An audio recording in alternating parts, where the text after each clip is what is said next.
তাহলে আজকে আমরা ফ্রিল্যান্সিং এর আরেকটি স্কিল শিখতে যাচ্ছি, গোস্ট ম্যানুকুইন আর নিক জয়েন্ট। এটার কাজ আমার ফাইবারে কেমন কাজ পাবো সে বিষয়গুলো একটু দেখি, যে আসলে ফাইবারে এর ভ্যালু কতটুকু আছে। এর ভ্যালু আছে, বাট আমার কাছে মনে হচ্ছে যে এই স্কিলের পাশাপাশি আরো দু একটা স্কিল নিয়ে কাজ করা উচিত। অলরেডি আমি কিন্তু আমার ফেসবুকে বা ইউটিউবে এই স্কিলগুলো দিচ্ছি, এই স্কিলগুলো দেখে দেখে আপনারা ট্রেনিং নিতে পারেন, আর বাস্তবে ট্রেনিং নিয়ে আসার জন্য আমাদের অফিসে আসতে পারেন। তো এই যে কিছু প্রোফাইল আমি ওপেন করছি, কিছু গিগ ওপেন করছি, এখানে দেখি যে এই শেপে 500টা কাজ করছে এ পর্যন্ত এই স্কিলের উপরে। আহ, এই যে আপনার ghost mannequin photo and manipulation নিক জয়েন্ট, এখানে আহ, একটা অর্ডার এখনো আছে তার। তারপর আরেকটা ফাইবারে যায় যে 150টা কাজ করছে, সে কিন্তু একটা অর্ডার এখনো চলমান আছে, মানে কাজ করতেছে এটার উপরে। এখনো কাজ নাই এর হাতে এখন, কিন্তু কাজ করেছে, অনেকগুলোই কাজ করেছে, হয়তো বা এখন পায়নি পায়। এ নিয়ে এতগুলা কাজ করেছে, একটা অর্ডার এখনো হাতে আছে। তারপরও এই স্কিলটা ভালো একটা স্কিল, সমস্যা নেই, চলে না। আজকে এই স্কিলটা কিভাবে আমরা নিতে পারি সেই বিষয়টা আলোচনা করি। পিক জয়েন্টের যে স্কিলটা আছে সেটা আমরা গ্রাফিক্সে শিখে ফেলি, হ্যাঁ। তো প্রথমত আমাদের বায়ার যেটা দিবে সেটা হচ্ছে যে এরকম একটা ফ্রন্ট পার্টের ছবি দিবে, আর এইভাবে এরকম একটা ব্যাক পার্টের ছবি দিবে, যেটাতে আমাদের এই ফটো থেকে ডলটাকে সরিয়ে দিয়ে জাস্ট সিম্পল একটা ভালো ফটো বানিয়ে দিতে হবে, ঠিক আছে। তো যেটা হচ্ছে আমরা কাজ শুরু করি। তো এখানে আমাদের একটা গ্রুপ বানিয়ে নিই, তাহলে কাজ করতে সুবিধা হবে। আমাদের ব্যাকগ্রাউন্ড লেয়ারটাকে আমরা ডাইরেক্ট রাইট বাটন ক্লিক করে ডুপ্লিকেট লেয়ারে ক্লিক করে একটা ডুপ্লিকেট লেয়ার তৈরি করে নিই। তারপর এখান থেকে আমরা জাস্ট গ্রুপে নিয়ে চলে আসি এই ডুপ্লিকেট লেয়ারটিকে। তারপর এখানে আমরা এই যে ছবির বাইরের অংশটা, এটা অবশ্যই সুন্দরভাবে পেন টুলস দিয়ে কেটে নিব। তো আমরা অলরেডি কেটে নিয়েছি, এখানে পাত অপশনে আছে, পাত অপশনে আমরা পাতটা আছে আমাদের। তো এই জাস্ট কন্ট্রোল চেপে ধরে এই পাতটাকে সিলেক্ট করে নিতে হবে, দেন এই লেয়ারে সিলেক্ট রেখে কন্ট্রোল জে করে জাস্ট ছবিটাকে আলাদা করে নিতে হবে। এখান থেকে আমরা ছবিটাকে আলাদা করে নিচ্ছি, একটা লেয়ার নিয়ে নিচ্ছি। এখন আমাদের কাজ হচ্ছে কন্ট্রোল চেপে ধরে এই লেয়ারের আর ব্যাকগ্রাউন্ড লেয়ারের নিচে একটা কি করে দেওয়া, আপনার একটা আহ, নতুন লেয়ার নেওয়া। নতুন লেয়ার নিলাম, এখান থেকে হোয়াইট কালার সেট করে নিব, হোয়াইট কালার সেট করে নিয়ে নতুন ভাবে এর একটা ব্যাকগ্রাউন্ড দিয়ে দিব আমরা। তাহলে দেখতে পাচ্ছি যে আমাদের আগে অবস্থা ছিল এই, এখন আমরা ছবিটার এই অংশটাকে সরিয়ে দিতে পারছি, ঠিক না? এই অংশটাকে সরিয়ে দিতে পারছি। এই হচ্ছে আমাদের এখনকার অবস্থা। ওকে। তারপর এখন এই অংশটাকে নিয়ে আমাদের কাজ করতে হবে, এই দলটাকে সরিয়ে দিতে হবে। এই দলের এই অংশটাকে, এই ভিতরের অংশটাকে সিলেক্ট করে দিতে হবে, যতটুকু পারি আমাদের লোগোটা রেখে আমরা জাস্ট এখানে সিলেক্ট করে নিলাম। তারপর জাস্ট কন্ট্রোল চেপে ধরে সিলেক্ট করে নিয়ে জাস্ট যে ছবি, যে লেয়ারে ছবিটা আছে এই লেয়ারে চলে আসি এবং ডিলিট চাপি। তাহলে আমরা দেখতে পাবো যে আমাদের এই অংশটা ডিলিট হয়ে গেছে। এখন কিন্তু আমাদের অবস্থা এই, অর্থাৎ কোনো ডলই নেই। কারণ আমাদের কাজ হচ্ছে ব্যাক পার্টটাকে এখানে সঠিকভাবে বসিয়ে দেওয়া। তো ব্যাক পার্টটাকে আমরা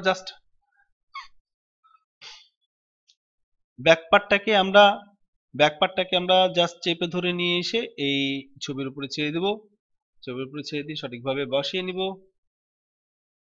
আচ্ছা, বসায় নেওয়ার পর ব্যাক পার্টটা অবশ্যই ফ্রন্ট পার্টের নিচে নিয়ে চলে যাব, সঠিকভাবে বসাবো। তো আমরা দেখতে পারি যে সঠিকভাবে বসানো হয়েছে কিনা, এটা আইটা অফ করে এই অন করে, হ্যাঁ, এটা আন্দাজ করে বসিয়ে দেবো। এই যে বাইরের সাইড গুলো যে আছে, বাইরের সাইড গুলো তো রিমুভ করতে হবে। বাইরের সাইড রিমুভ করার জন্য শর্টকাট বুদ্ধি হচ্ছে, আমার যে আগে পাথ ক্লিক করে রাখছিলাম, এটি দিয়ে সিলেক্ট করে নিব, কন্ট্রোল শিফট আই করে ইনভার্স সিলেকশন করে নিব। তারপর আমরা যেই ব্যাক পার্ট রিমুভ করতে চাই, ব্যাক পার্টের অংশটা, এই ব্যাক পার্টের লেয়ারে ক্লিক করে জাস্ট ডিলিট চাপলে আমাদের ব্যাক পার্টের যে বাইরের অংশটা আছে সেটা আমাদের ডিলিট হয়ে যাবে। তো এখানে কন্ট্রোল ডি চেয়ে ডিসিলেক্ট করে নিব, করে নেওয়ার পরে আমরা ইরেজার টুল দিয়ে আমরা এই যে অংশটা আছে এই অংশটাকে ইরেজ করে দিব। ইরেজার টুল কোথায় আছে? আমাদের ইরেজার টুল ডিরেক্ট ইরেজার টুল, এটা জুম করে নিই একটু। ইরেজার টুল সিলেক্ট করে ফন্ট ব্রাশ সাইজ যথেষ্ট পরিমাণে বড় করে এখানে অপাসিটি আমরা 100% করে রাখি কিছুক্ষণের জন্য, বা 80% করে রাখি, কাজ করতে সুবিধা হবে। সরি, এখানে আমাদের ফ্রন্ট পার্টে কাজ করতেছে, ঠিক না? ফ্রন্ট পার্টের উপরে ক্লিক করবো, এই পার্টটা কিন্তু ফ্রন্ট পার্টের। তো এখানে জাস্ট ইরেজ করে দিব, আমরা ইরেজ করে সুন্দরভাবে ইরেজ করে একেবারে সুন্দরভাবে আমাদের ইয়াটা বের করে নিব। আমাদের লোগোটা আস্তে করে বের করে নেব, ঠিক আছে।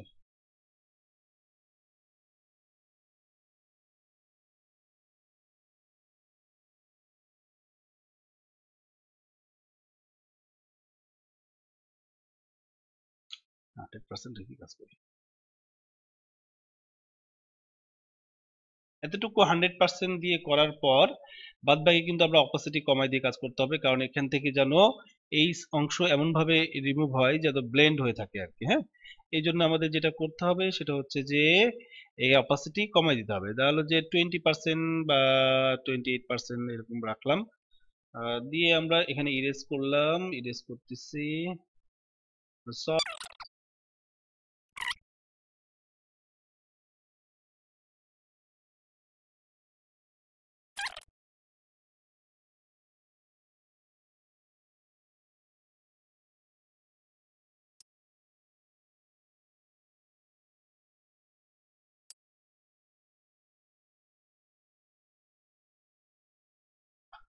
যাই হোক, আমরা একটা ফলাফল কিন্তু পেয়ে গেলাম। এখানে আমাদের যেটা করণীয় সেটা হচ্ছে যে এখন আহ, উম, সঠিকভাবে বসে গেছে। এই জায়গায় কিছু শ্যাডো আমরা এখানে এখানে একটা বিষয় আছে যে এখানে কিন্তু একটা সফট একটা দাগ পড়ে আছে, আমরা চাচ্ছি একটু সফটলি হোক ব্যাপারটা। এই জন্য আমাদের এই ভিতরের অংশটা সিলেক্ট, পেন্টিল এই টুলস দিয়ে কাটা ভিতরের অংশটা, এই ভিতরের অংশটা যেটা কাটছিলাম আমরা ভিতরের পার্টটাকে জাস্ট পাত অপশনে ক্লিক করতে হবে, পাত লেয়ারটাতে ক্লিক করতে হবে, তারপর পেন টুল সিলেক্ট করে রাইট বাটন ক্লিক করে মেক সিলেকশন করতে হবে, এবং ফেদার এখানে 0.5 দিব আমরা, দিয়ে ওকে করে দেবো। ওকে করে দেওয়ার পরে কন্ট্রোল এইচ চেপে হাইড করে দেব। এই হাইড করে এই অংশটাকে ইরেজ করে দেবো এবং সফটলি ইরেজ করে দেবো। তাহলে ইরেজ অংশটা সিলেক্ট করবো, এখান থেকে অপাসিটি হালকা করে নিব, ঠিক আছে, 30 বা 40 দিয়ে এই অংশটাকে ইরেজ করে দেবো আমরা। হ্যাঁ, তাতে ব্যাপারটা সফট থাকবে আর কি। অবশ্যই যে লেয়ারে কাজ করব, ফ্রন্ট লেয়ারে কাজ করতেছি, ফ্রন্ট লেয়ারে সিলেক্ট থাকতে হবে। হ্যাঁ,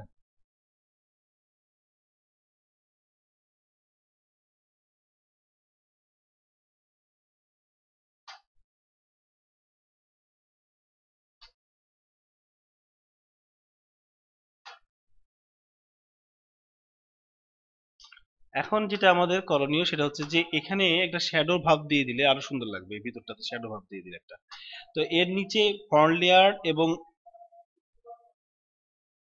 এখানে আমাদের এই দুইটা ফ্রন্ট পার্ট এবং আপনার ব্যাক পার্টের মাঝখানে একটা লেয়ার নিব, কন্ট্রোল চেপে ধরে নিউ লেয়ারে ক্লিক করব। এখানে ক্লিক করার পর ব্রাশ টুল সিলেক্ট করব, ফরগ্রাউন্ডে আমরা ব্ল্যাক কালার সেট করে দেব, সবগুলো জিরো যদি হয়ে যায় তাহলে ব্ল্যাক কালার। এখানে থেকে আমরা জাস্ট একটা ব্রাশ টুল সিলেক্ট করে অবস্থায় এখানে একটা ড্রাগ দিব দুইটার মাঝখানে, এখানে অপাসিটি আমাদের 100 করে নিয়ে দাগ দাগ দিয়ে আগাবো। তো ও সরি, ব্রাশ টুল সিলেক্ট করে নিতে হবে আমাদের।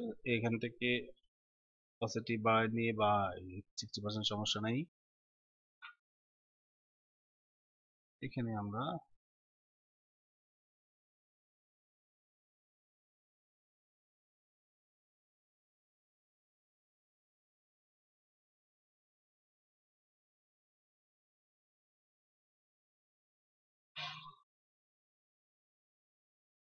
ব্যাপারটাকে একটু রিয়েলিস্টিক করার চেষ্টা। হ্যাঁ, এখান থেকে আমরা লেয়ার লেয়ার প্যানেলের অপাসিটি থেকে এই লেয়ারের নতুন লেয়ার যেটা দিলাম, যেটা এখানে আমরা শ্যাডো দিলাম, এইটা অপাসিটি হালকা করে দেবো একটু, এই হালকা করে দিলাম। এখান থেকেও হালকা করে কাজ করলাম, আর একটু হালকা করে দিতে পারি।